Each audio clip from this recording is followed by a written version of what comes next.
Bem, então, boa tarde a todos. Inicialmente, eu gostaria de agradecer, né, a equipe do Leopoldo pelo convite, né, de estarmos aqui nesse bate-papo fraterno. E como me foi dada a liberdade de poder, né, escolher o tema, né, pedir para falar desse tema, acho que ainda mais propício, né, para o contexto que nós estamos vivendo. Eu acho que a vivência desse contexto desafiador de pandemia nos convoca, né, a uma reflexão coletiva e pessoal, pessoal e coletiva, né, ao mesmo tempo. Eu acho que nunca estivemos tão confrontados, né, a respeito disso, de como uma demanda pessoal afeta coletivamente, como uma demanda coletiva nos afeta também pessoalmente. Então, eu acho que mais do que nunca esse contexto de pandemia que está nos fazendo esse convite para o recolhimento, para estarmos em casa, né? E essa casa materialmente falando, mas também simbolicamente falando, né? A casa do nosso recolhimento íntimo. Então, toda essa ambiência, por mais desafiadora que esteja sendo para todos nós, toda crise também nos traz um convite de oportunidade, né? A gente se renovar, a gente refletir, a gente questionar, né, valores essenciais da vida. E eu acho que a proposta do autodescobrimento, ela se alinha, né, bem, né, a esse convite, né? E assim, eu digo convite porque se a gente já tem mais de 160 anos de publicação do Livro dos Espíritos, esse convite não é novo, né? Talvez o que nós estejamos vivenciando é uma negligência a escutar esse convite, né, do autodescobrimento. Mas esse convite é um convite já de muito antigo. Eu acho que talvez o que estejamos vivendo hoje é mais uma convocação do que um convite, porque esses convites já foram feitos de diversas formas, né? Se a gente for considerar, a gente está sendo convidado há milênios, né? Porque a demarcação desde os profetas, a demarcação das revelações, do surgimento do Evangelho de Jesus, a gente está recebendo convite, né, a todo sempre. Mas eu acredito que se a gente for afunilar bem mais, né, nessa proposta de fazer um mergulho, nessa proposta do autodescobrimento, demarcando isso, né, a partir da doutrina espírita, né, que é desse lugar aqui que a gente está falando, a gente já está recebendo esse convite já há muito tempo, né? Kardec, ele quem sinaliza essa proposta. A gente tem, é óbvio, né, todo talvez um aprofundamento que o espírito Joana de Ângeles, pela psicografia de Divaldo Franco, nos traz, com a sua série psicológica. Então, a gente ainda tem, né, esse legado que a doutrina espírita estende ou aprofunda, especializa essa proposta já apresentada por Kardec, através da obra de Joana de Ângeles, né? Então, eu acho que escolher essa temática é atender a uma convocação e, de certo modo, também instigar os amigos a pensarmos juntos, né? A estudarmos, a refletir, a fazermos, né, o nosso mergulho íntimo. E quando eu pensei, já que a gente não tem um tempo longo assim de uma palestra, de fato a proposta é a gente fazer um bate-papo com um tempo mais curto, do que escolher, né, para abordar esse tema, eu digo, não, vou ficar com Kardec, vou ficar com essa base, né, com essa base forte que nós temos. Joana, é óbvio, traz um desdobramento, um aprofundamento, e aí por isso que fica sempre o convite para a leitura da obra psicológica de Joana, mas acho que para esse nosso bate-papo de hoje a gente vai se centrar, né, um tanto mais, né, na análise do Livro dos Espíritos, né, nessa obra de Kardec, né. Kardec traz uma das perguntas mais geniais, pelo menos para mim, né, dentro do Livro dos Espíritos, que é a questão 919, né? Quando ele faz a pergunta à espiritualidade, qual é o meio prático mais eficaz que tem um homem de se melhorar nessa vida e de resistir à atração do mal, né? Eu acho essa pergunta de um primor e a gente precisa, né, dedicar uma certa atenção para prestar atenção em cada palavra que ele escolhe para compor essa pergunta, né? Primeiro porque ele quer apresentar qual é o meio prático. Então, ele não diz qual é o meio que o homem pode fazer, qual é o meio, mas ele quer saber o meio prático, né? Porque possivelmente a gente já está, de certa forma, estacionado já há algum tempo numa intelectualização de evangelho, de doutrina espírita, ou de filosofia, do que quer que seja, né? Numa intelectualização maciça e pouca prática, né? Então, a demarcação que ele faz não é só perguntar qual é o meio, ele quer saber, me diga aí qual é a prática, né? E a gente sabe que existem talvez inúmeras práticas que possam nos levar a nos melhorarmos, né, como seres humanos.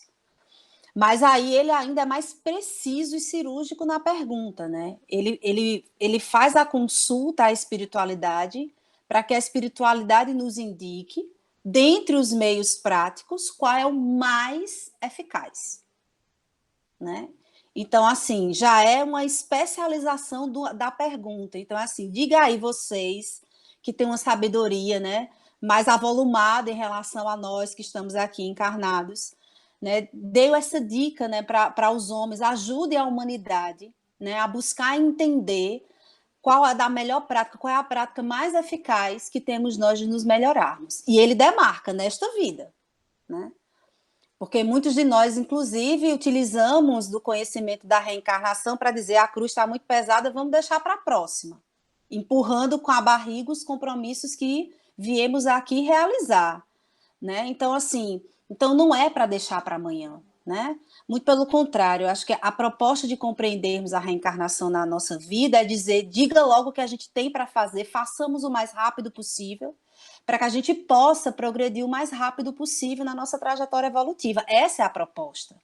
E não a gente se apegar nisso como desculpa para ficar procrastinando, né, os trabalhos emocionais, as conquistas pessoais, relacionais que a gente veio aqui, né, resolver. Então, assim, e aí ele demarca, porque ele poderia dizer, me diga aí qual é o meu prático mais eficaz que tem o homem se melhorar. Mas ele coloca, nesta vida. Então, cada escolha, cada palavra que Kardec escolhe para comprar uma pergunta tem um sentido profundo, e é isso que a gente precisa, né, se ater. Então, a resposta que a espiritualidade dá é a seguinte: um sábio da antiguidade vou-lo disse, conhece-te a ti mesmo. Então, sabendo dessa resposta profunda, curta, mas profunda, né, que a espiritualidade nos traz, a gente precisa voltar novamente à pergunta, né? Então, é a gente pensar que autodescobrimento é o meio prático. Então, é um fazer. Refletir sobre a nossa própria vida traz uma repercussão na nossa transformação moral e, consequentemente, na nossa atitude. Então, se conhecer é o caminho, não é à toa que o Espírito Santo Agostinho, comentando essa questão da temática do autodescobrimento, né, ele coloca que o autodescobrimento é a chave para o progresso individual. Né? Então, não há possibilidade, e pode até haver, mas talvez muito mais tardia, né? Então, a possibilidade para que a gente progrida mais rapidamente é a gente se autoconhecer.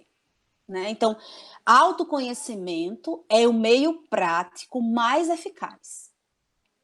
Então, se autodescobrimento é o meio prático mais eficaz, gente, a gente precisa se aprofundar nisso, porque talvez a gente esteja atirando para todos os lados e perdendo, talvez, o caminho mais seguro e talvez até o mais rápido, mais célere para o nosso progresso individual.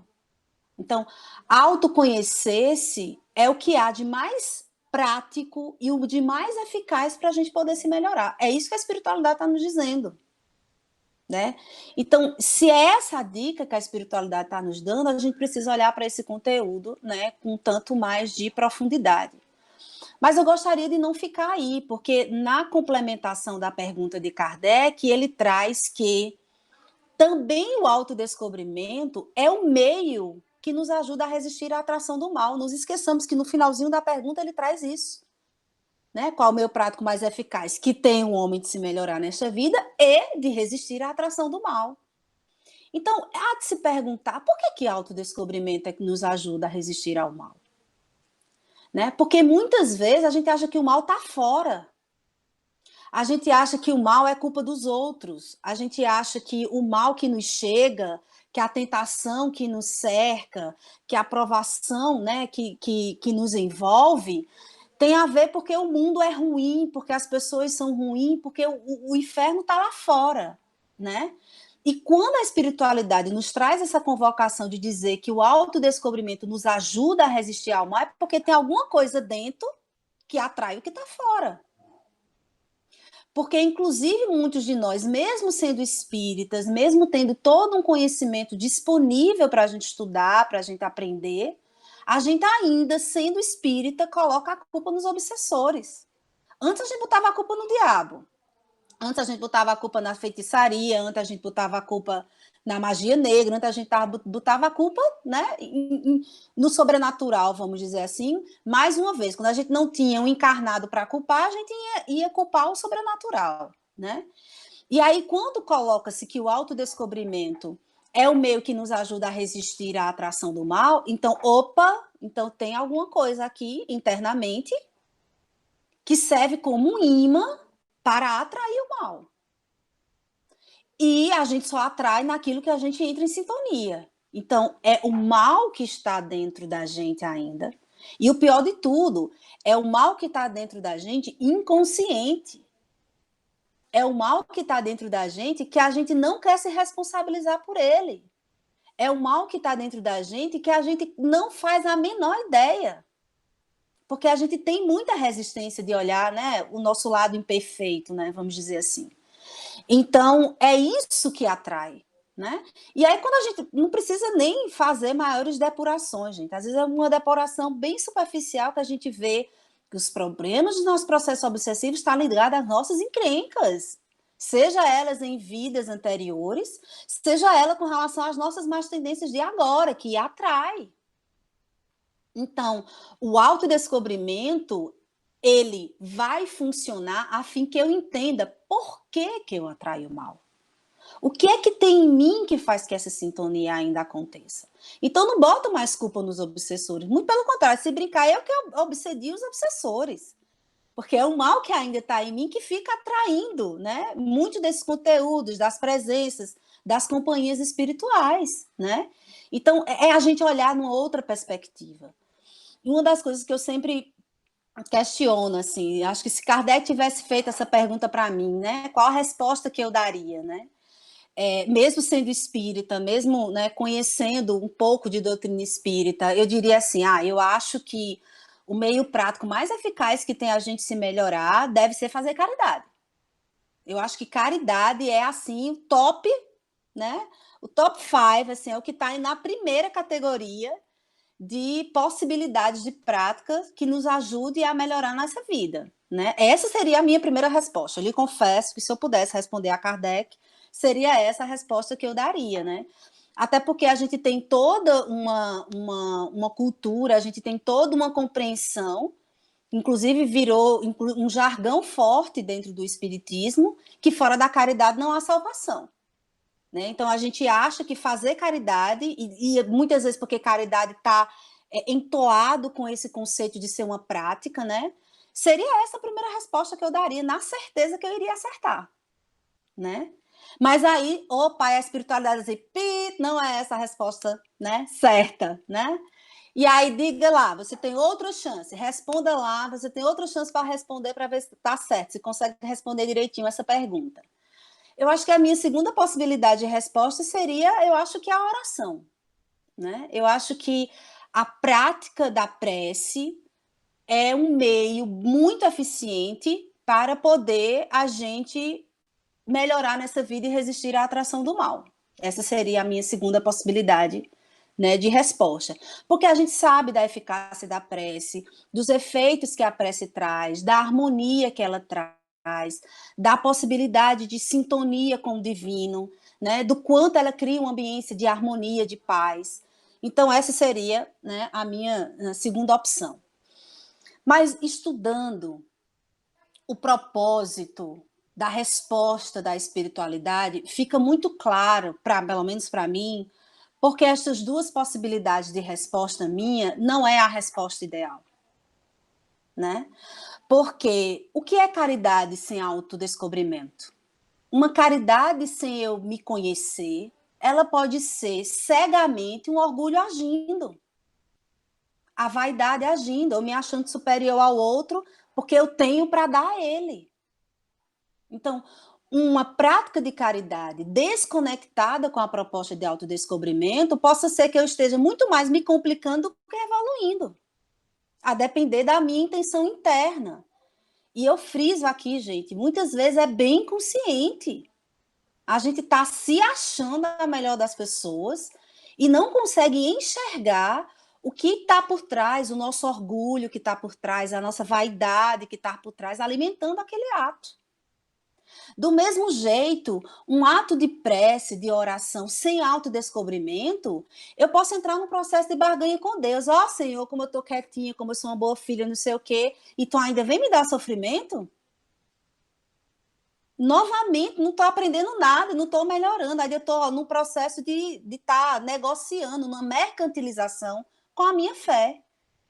Então, fica muito claro a sabedoria da resposta da espiritualidade quando nos coloca que autodescobrimento é o que há de mais eficaz para a gente se melhorar. Porque não é dizendo que fazer caridade não é importante, que orar não é importante, pelo amor de Deus, não é esse o sentido.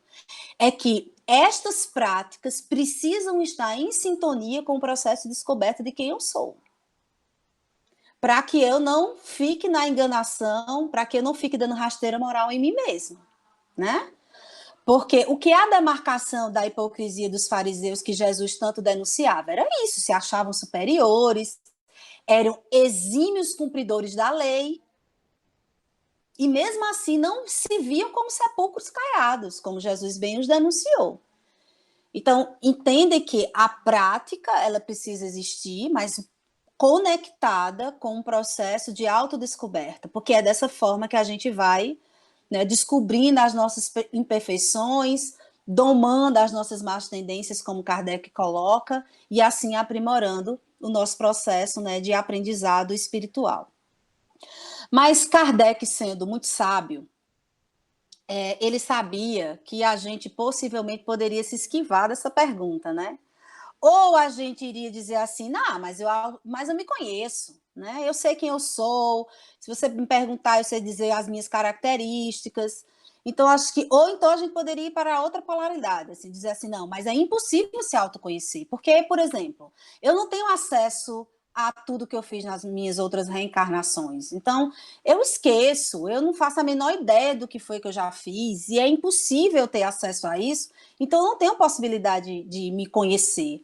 Então a gente poderia ir para uma polaridade ou para outra, né? E aí Kardec nos salva, né? Porque ele traz a questão 919A como uma espécie de pedir à espiritualidade a dica da dica, né? E aí ele já chega com a seguinte afirmativa, né? Nessa questão 919, quando ele diz o seguinte, 919A. Conhecemos toda a sabedoria dessa máxima, do conhece a ti mesmo. Porém, a dificuldade está precisamente em cada um conhecer-se a si mesmo. Então, Kardec ele já demarca que se conhecer é muito difícil, né? Porque nós temos muitas resistências em olhar as nossas imperfeições. A gente tem uma facilidade enorme de olhar as imperfeições dos outros, mas as nossas imperfeições, a gente tem muita dificuldade em olhar. Às vezes é difícil olhar, depois é difícil reconhecer, e depois é difícil aceitar. Porque são processos, né, de autodescobrimento. É poder olhar, é reconhecer e aceitar. Então, não é um processo simples, né? Então, partindo desse lugar, né, da dificuldade de se autoconhecer, aí ele nos socorre com essa pergunta: qual o meio de consegui-lo? Né? Então, ele faz uma consulta à espiritualidade. Qual é o meio da gente conseguir se autoconhecer? Sabendo que isso é tão difícil, né? E aí vem uma resposta magistral do Espírito Santo Agostinho. Ele é quem assina a resposta, esse texto, a resposta da questão 919A, que já deixo aqui, é leitura obrigatória para todo espírita, né? É ler, reler, reler, reler inúmeras vezes essa questão. A gente não vai ter condição de debruçar tão profundamente nela, mas eu gostaria de trazer alguns destaques que eu acho, né, importante que o Santo Agostinho explora. E eu não gostaria de esquecer de demarcar aqui que a importância da resposta do Santo Agostinho é porque ela tem legitimidade numa prática que ele mesmo fez. Então, não foi alguém que teorizou um método, foi alguém que experimentou, percebeu a eficácia e a repercussão disso para a sua transformação moral. Então, é alguém que vem dar um testemunho. Né? Então, todo testemunho, por ser atravessado pela experiência de vida de uma pessoa, ele tem um valor muito profundo. Então, por isso que essa resposta do Santo Agostinho, a gente deveria acolhê-la, né, com muita atenção. E ele vai dar algumas dicas do que ele fez, né, para se autoconhecer. Então, a primeira dica que ele nos apresenta, quando ele nos diz: todas as noites, evocassem todas as ações que praticara durante o dia, e inquirisse de si mesmo o bem ou o mal que houvera feito, rogando a Deus e seu anjo da guarda que o esclarecessem, grande força adquiriria para se aperfeiçoar, porque, crede-me, Deus o assistiria. Né? Então, o que é que Santo Agostinho está nos propondo nessa primeira dica? Autoanálise. Todas as noites a gente fazer um checklist do bem que nós fizemos, do mal que nós fizemos. E ele ainda segue dizendo assim, olha, examina o que tu obraste contra Deus, contra teu próximo e contra ti mesmo. Né? Então, é fazer essa avaliação, é a gente poder se permitir, nos dar tempo de fazer uma checagem do que nós fizemos durante o dia, quais foram os pensamentos que nos assaltaram, o que foi que a gente falou, quais foram as nossas ações, aquela experiência difícil que a gente vivenciou, por que eu me afetei com o que fulaninho disse, por que fulaninho me tirou a paciência, fazer esse exame das experiências que nos ocorreram, do bem e do mal que a gente praticou, né? Aonde a gente foi leviano, aonde a gente foi mesquinho, aonde a gente foi maledicente, né? Aonde a gente criou um milindre, aonde a gente se afetou pelo que fulano falou, o que fulano disse, o que fulano fez, né? A gente fazendo essa análise, e ele coloca, né? Inquirir-se a si mesmo. Então, isso é autoanálise. A primeira dica é focada na autoanálise. E aí ele traz, e eu digo assim, é um upgrade, né? Ele traz um upgrade nessa questão, porque ele nos indica que a gente faça esse processo de autoanálise com consultoria. É rogar a Deus e ao anjo da guarda para que ele nos esclareçam. Olha que dica preciosa. Por quê? Porque comumente a gente adora dar uma desculpa. Ah, mas assim, não foi bem assim o que eu quis dizer. Se a gente criar um ambiente propício, né, de meditação, de entrega, de conexão com Deus, e de principalmente conexão com o nosso anjo da guarda, gente, eles, na hora que a gente quiser se desculpar, não foi bem assim, a anjo da guarda vai dizer, foi, se brincar foi pior. Né? Tá com dúvida a respeito de uma escolha importante que a gente precisa fazer, de uma tomada de decisão séria, gente, o nosso anjo da guarda sabe do nosso planejamento reencarnatório. Possivelmente já esteve conosco em outras tantas existências. Então é alguém que nos conhece muito profundamente, que sabe todo o roteiro do trabalho que a gente veio fazer aqui. Então, ninguém mais do que ele para ser um excelente consultor em nossa autoanálise. Né? Então, a gente poder se colocar de maneira disponível, né, para aprender, para estar aberto, de coração e alma abertos, para a gente poder receber a intuição que vem de Deus e que vem do nosso anjo da guarda, nos mostrando as nossas encrencas, né? Mostrando onde é que estão as nossas imperfeições, onde é que estão as complicações, onde é que está o trabalho que a gente precisa desenvolver. Então, primeiro processo, autoanálise. Mas sabendo que a gente tem muita dificuldade, mesmo com a assessoria divina, que a gente tem muita resistência em analisar as nossas imperfeições, em fazer um julgamento sobre as nossas ações, ele dá uma outra dica importante para esse processo de autoanálise. Quando ele nos diz: quando estiverdes indecisos sobre o valor de uma de vossas ações, inquiri como a qualificaríeis se praticada por outra pessoa. Por que ele dá uma dica dessa? Porque a gente tem dificuldade em se analisar, mas a gente tem, né, uma língua muito solta para falar da vida alheia. analisar a vida do outro, a gente é expert.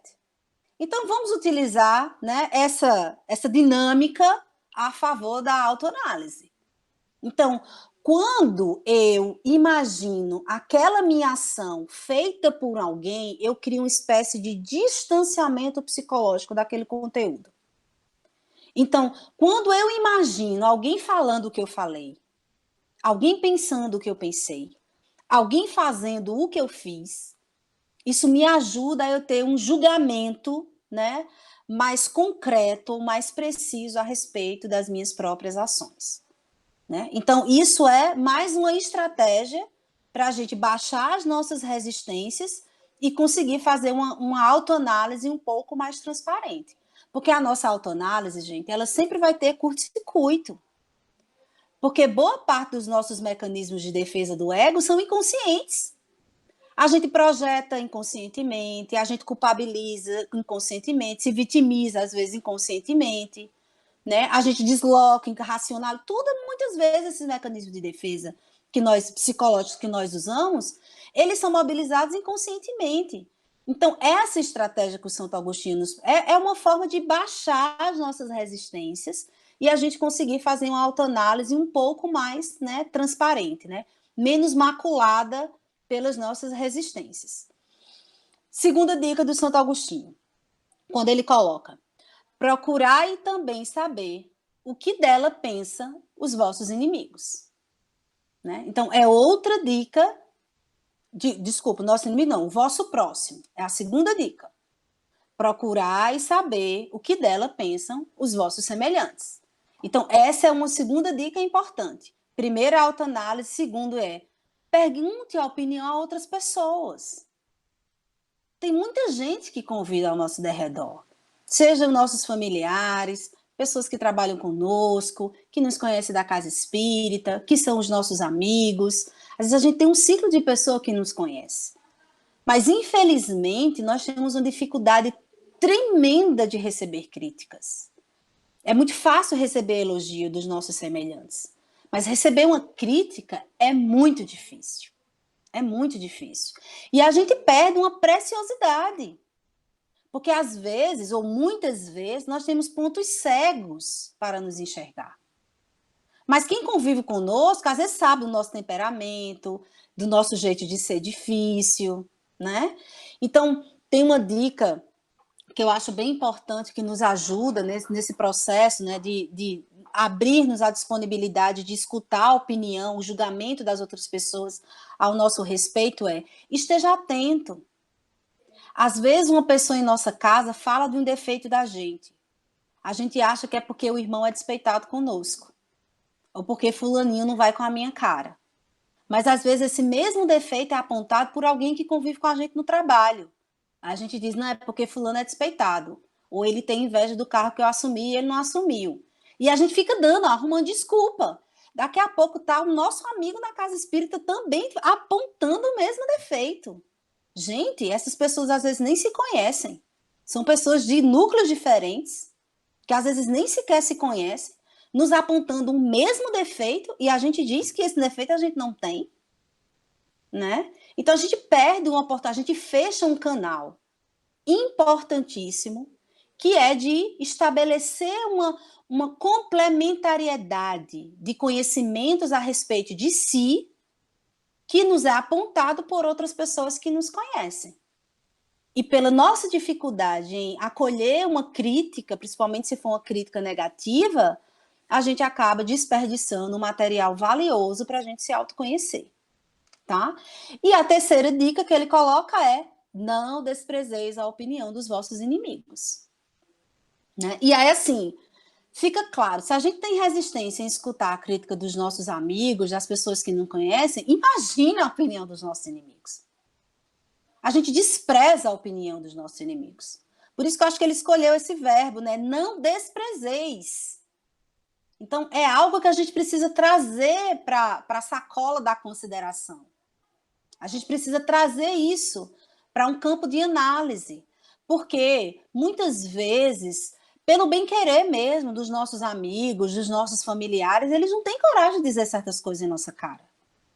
Né? Porque sabe que a gente é uma pessoa complicada, tem medo de magoar, de perder a amizade, né? De a gente ficar chateado. Então, tem certas coisas que os nossos semelhantes não vão nos dizer.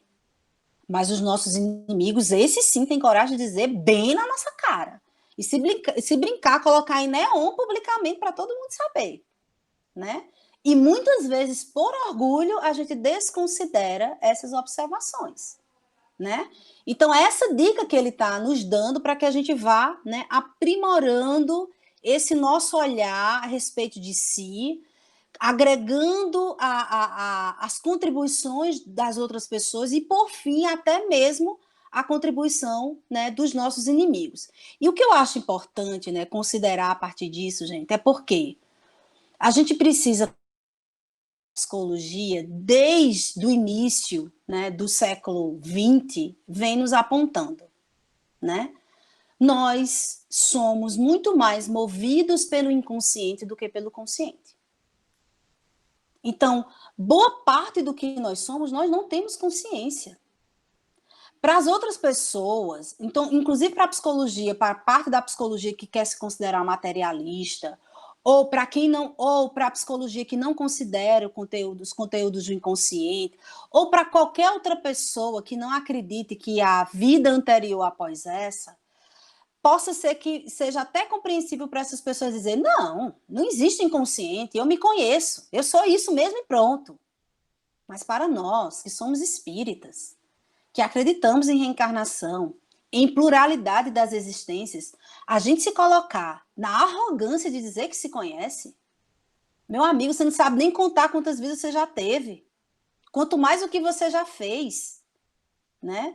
E quando eu digo de conhecer o que está esquecido, o que está escondido nas profundezas de nossa alma, não é propor regressão de vidas passadas, não é essa a proposta, né? Até porque isso é recomendado para quem é muito profissional, que é muito experiente, e são em casos excepcionalíssimos, em que às vezes a terapia não consegue funcionar adequadamente, ou a pessoa está num processo de adoecimento psíquico absurdo, com para alguns casos de fobias que são muito paralisantes. Então, assim, é a exceção da exceção da exceção. Porque quem lê o Nosso Lar sabe muito bem que nós não suportamos ter acesso a todo o repositório das nossas existências anteriores. Nós não temos estrutura psíquica que dê conta de tanta verdade complicada que tem aí no nosso histórico. Então, não é para estar fazendo regressão, é simplesmente para observar as nossas más tendências. Se autoconhecer é um processo para a gente observar quais são as nossas más tendências. Porque eu só vou ter condição de domar as nossas más tendências se eu souber quais eu tenho. Então, autodescobrimento é a gente prestar atenção na pista, o que é que nos afeta, o que é que nos incomoda, meu pensamento é direcionado para o quê? Para qual caminho de imperfeição eu atraio, me sinto atraída, os problemas que são recorrentes em minha vida. Gente, isso já é material assim para 200 reencarnações para a gente dar conta. Só se a gente observar nossas más tendências. Então, não precisa ninguém estar fazendo, né, regressão de vidas passadas. Mas, partir do pressuposto de que eu praticamente não me conheço, porque o conteúdo que está na nossa consciência é assim, é uma pontinha, é uma ilha, nosso inconsciente é um oceano completo. Então, o que a gente tem de conteúdo inconsciente é infinitamente maior, né? E tem uma fala da Joana de Ângeles, que ela traz, eu acho que é no livro Vidas, Desafios e Soluções, né? Que Joana demarca muito bem essa fala quando ela diz o seguinte: invariavelmente o eu pensa em si, não compreendendo a imensidade do inconsciente que é o seu total, né? Então, nós temos um oceano de inconsciência a respeito de si e só conhecemos uma ilha dentro desse oceano. E uma ilha bem pequena, não é uma ilha grande, né? É uma ilha bem pequena. Então, a gente precisa estar atento, a ter coragem de dar um mergulho nesse oceano. De se encorajar para poder, às vezes, ter acesso às imperfeições mais envergonhosas que tem em nossa alma, que ainda nos habita, que ainda nos orienta, que ainda nos afeta, né, que ainda dita boa parte das escolhas que a gente faz. Então, poder fazer um mergulho em se autoconhecer é o processo urgente, porque todas as vezes que eu estou completamente inconsciente das minhas ações, eu posso estar fazendo um monte de coisa atrapalhada aí, projetando minha sombra nos outros, não vejo meu defeito, mas o meu defeito inconsciente eu enxergo em todo mundo, porque eu só enxergo o que tem em mim, né? Então, o defeito do outro só me incomoda porque ele tem em mim. Então, assim, é uma dica simples. Projeção, mecanismo de defesa simplérrimo. Eu só me afeto com o defeito do outro porque eu tenho. Então, todas as vezes que a gente se sentir afetado em relação ao outro, em nome de Jesus, pare um pouquinho, vá ter um papo legal com o seu anjo da guarda, vai dizer, meu Deus, por que eu estou incomodada com essa característica? Me mostre, será que eu tenho isso? Será que eu não tenho? Será que está muito escondido, eu não consigo enxergar direito? Porque quanto mais a gente se coloca disponível para poder se autoconhecer, mais a nossa alma vai nos dando dicas, né? Vai nos apresentando, né, certos sinais. E aí eu gostaria de finalizar com uma outra observação importante, né, a respeito disso, assim. Primeiro que a gente não faz com que o outro enxergue as suas imperfeições. Acho que isso é uma dica que, se a gente seguisse à risca, nós, assim, diminuiríamos, eu acho que 80% dos problemas de relação que a gente tem com as pessoas. Não adianta a gente querer mostrar o defeito do outro. Não adianta a gente querer apontar a sombra do outro. Se o outro não estiver disponível para poder se autoconhecer, a gente não consegue fazer nada. Então, essa é uma dica, e Joana demarca isso de maneira muito forte num texto dela que está lá no livro Espelhos da Alma, quando ela diz: ninguém pode ajudar aquele que não se auxilia, porquanto as tarefas que dizem respeito à conquista do si mesmo são intransferíveis. Então, se o outro não quer ver a imperfeição dele, eu também não posso ajudar nesse processo. Se o outro estiver disponível, aí sim é que a gente pode crescer junto nessa colaboração, né, e nessa troca.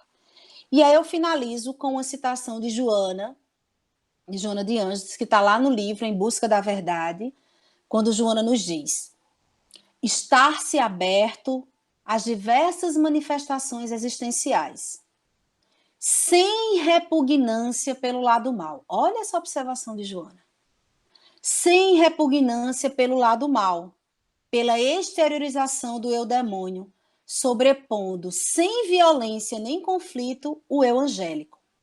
O ajustamento do anjo com o demônio interiores. Então, o que é que Joana está nos dizendo? Ela sabe que a gente tem uma tendência de, quando a gente descobre uma imperfeição nossa, a gente se envergonha. Às vezes a gente tem nojo. Às vezes a gente chora e sente uma profunda tristeza quando a gente descobre uma imperfeição nossa. Então, quando ela nos faz esse convite, filho, é sem repugnância pelo lado mal. Você não sabe por que você adquiriu essa imperfeição.